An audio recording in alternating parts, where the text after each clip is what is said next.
ħadd ma weġġaf nirien li ħakmu maħżen ta' kumpanija tal-imbejjed f'Taqali.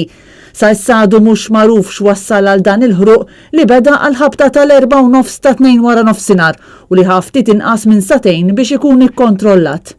Fil-post waslu membri tad-Dipartiment tal-Protezzjoni Ċivili li permezz ta' inġenji varji ħadmu biex ikkontrollaw in-nirien. Minn barra hekk kien hemm ukoll preżenza konsiderevoli ta' uffiċjali tal-Pulizija kif ukoll timijiet mediċi li kienu hemm f'każ li jkun hemm min ikollu bżonn il-kura kawża ta' ħruq jew għax ikunu bela u tħaħen. Madankollu fortunatament ħadd ma kellu bżonn assistenza medika. Fil-maħżen kien hemm ammont konsiderevoli ta' mbejjed li minn informazzjoni mhux ikkonfermata tammonta għal mijiet ta' eluf ta' euro.